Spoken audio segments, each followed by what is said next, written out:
Hello out there in YouTube land. Welcome back to our channel. Today we're going to talk to you about our favorite books to read before Halloween. And if anybody has a favorite book to read, please comment below because we're dying to know, actually. We always like new reading material. We are voracious readers. We always have been, and we particularly love anything that's dark, which was probably pretty obvious, but I figured I'd say it. Well, we say it. Yeah. Just in case. Yeah. I mean, we read other stuff, too. We do read a little bit of romance. Yeah. True crime. Sci-fi. I'm a sci-fi fan. And urban fantasy. Yeah. Yeah. Not too much of a high fantasy fan, I'm not. I read some high fantasy. Well, I'm still a die-hard Hobbit and Lord of the Rings fan, so... Well, the elves are awesome in both those films. Yeah. And movies and books and all that stuff. And all of it. So yeah, comment with your favorite books down below that we might enjoy because we are always looking for more authors to read. Yeah. Yeah, especially now, a lot of our regular authors are not writing anymore, or they're publishing on their own, and so it's harder to find when they have new books coming out. Yeah, yeah. And I don't know if anyone else is having that problem, but it seems like the more books are not in bookstores, the harder it is to find out about new releases. It is. And, you know, social media is great and all, but I don't find it alerts me enough. It doesn't alert me enough, and also I don't think to browse online all day for a book. Yeah, so and, you know, while Amazon's a great resource, it's kind of clunky to try and search for books. It is. It is. So, yeah, let us know of your favorite book down below, and we'll get into our favorite books. But we did want to talk about, for the month of October, we have an awesome giveaway going on. It's going to be many different types of makeup, and all you have to do is subscribe to our channel, and that enters you. And leave us a comment.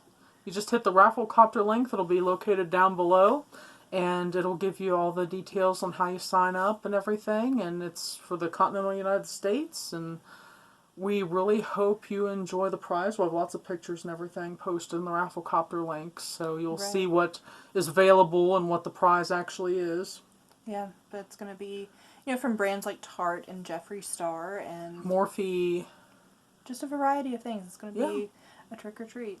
Yep, so they're eyeshadow palettes, lipstick, highlighters, just all types of things. So lots of stuff that you can have fun with. Right, right. And we also want you to stay until the end to hear about not only the books that we will talk about that are our favorites, but Dani's an author, as we well know. And we will talk a little bit about her vampire book that is on sale now. Because it's October.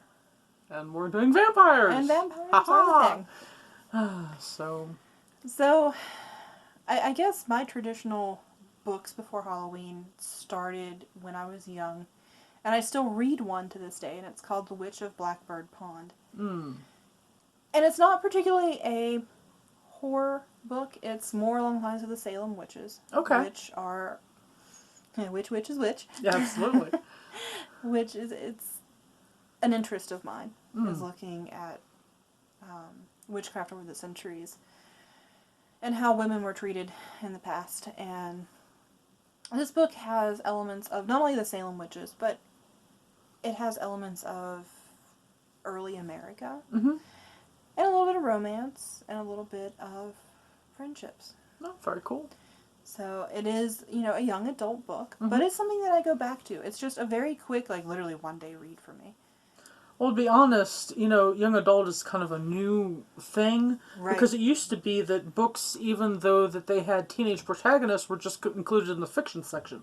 Right. And it hasn't been until probably roughly, I would say even like the 1980s, because the 1980s is when they really started pulling a young adult section at the bookstore. Right. Before then there was the children's books and then there was the adult books, and then it was the 1980s where they finally did a designated young adult section. Yeah. So I think when Witch of Blackbird Pond was published, I don't think that was a thing yet. No, it's a very old publication. And like I said, I first read it. It probably would have been maybe the early 90s. But it's not a child's book, and that's where they used to sell it. Yeah. But it's not. It has themes of, of the witchcraft trials, but also it's a very adult theme, because at the time, 16 and 17, they were getting married. Oh, absolutely. So that's where kind of the romance comes in between the sea captain and the lead lady. So it's one of our favorites. Or That's one awesome. of mine. That's awesome. And then traditionally, the second favorite of mine is actually, and everybody can read, it's Dracula. So I like to read Dracula, I think maybe a week before Halloween. Mm. I tend to decorate my house and then sit down in the evenings and read. Oh, that's nice. That's a So, good tradition. Dracula is one of my go-tos. And if you've not read Dracula, it's not like all the movies. It's told in a series of journal entries. And I always found that a very interesting way to write a book.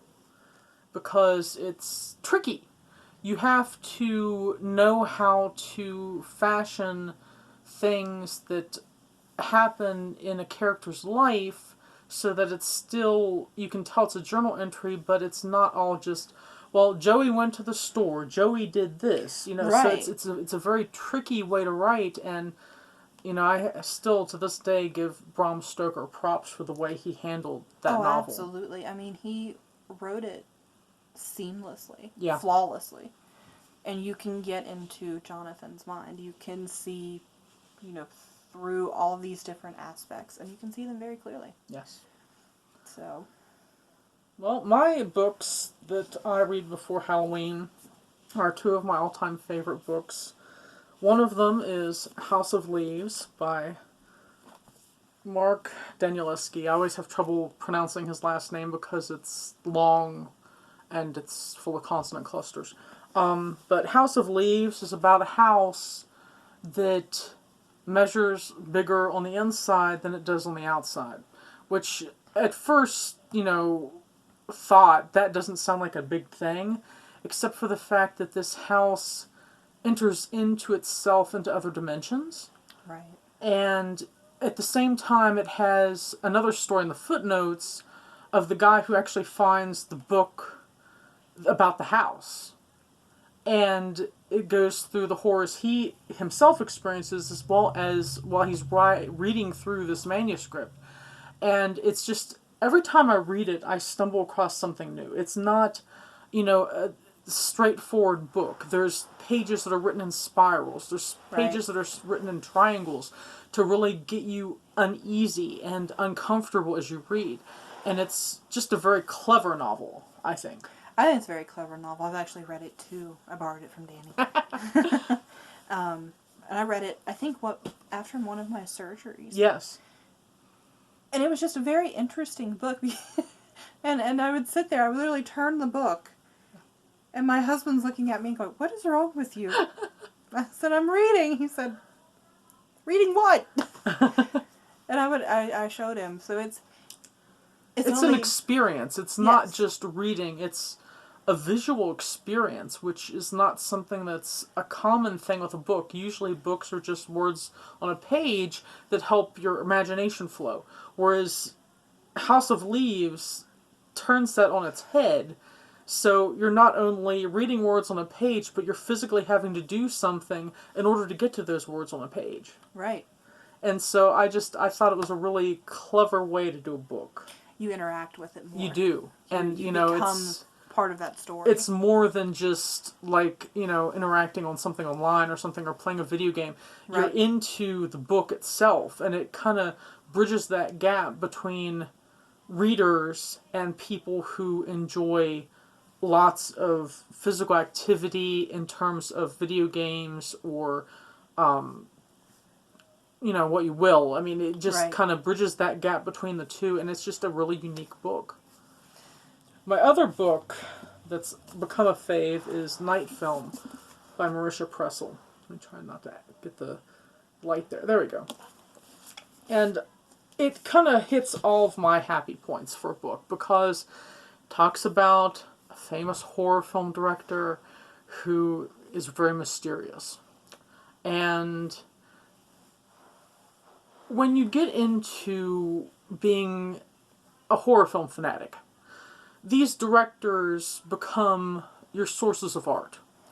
And they're very revered. So to get into a story where someone's investigating a legendary horror film director whose daughter was found dead, it gets into kind of an interesting juxtaposition because people, as a whole, in terms of society, consider people that make horror films or people who write horror novels or people who love to read or watch those things, they consider people like that to be weird or more suspicious and things like that. So it's also kind of dealing with discrimination about that. And that's kind of a really interesting type of discrimination because it's not related to anyone's religion. It's not related to race. It's literally based upon an interest. And that's really unusual. And, you know, you see it a little bit in the romance genres where people kind of talk down to people who like romance because they don't consider romance novels to be real literature, or they don't consider romance movies to be anything more than chick flicks or whatever. But horror gets a bad rap because people blame things on horror where they don't blame things on romance novels. Right. And so that makes it what makes it different. And while that book doesn't get into things really directly to that extent, it does get into the fact that police procedurals and things kind of go counter to the horror community because they think of all these people as suspect when they're actually completely innocent people, and they're looking at it that way just because they like horror. And so it's just a really unique book. There's like some things with a website and stuff in it that I'm not even sure is active anymore that I didn't even like really consider it part of the book itself. And I know some people have complained that the ending wasn't as cool or as satisfying or whatever. To me, it was because the ending's mysterious. Right. And so, you know, those are our favorite Halloween books, I guess.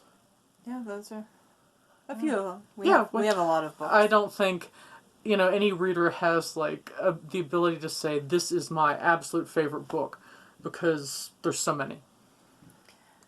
There's a lot of them. Yeah. And if you're looking to actually add to your book collection, then I definitely would suggest Annie's upcoming vampire book, and it is called Riding on the Tail of the Devil.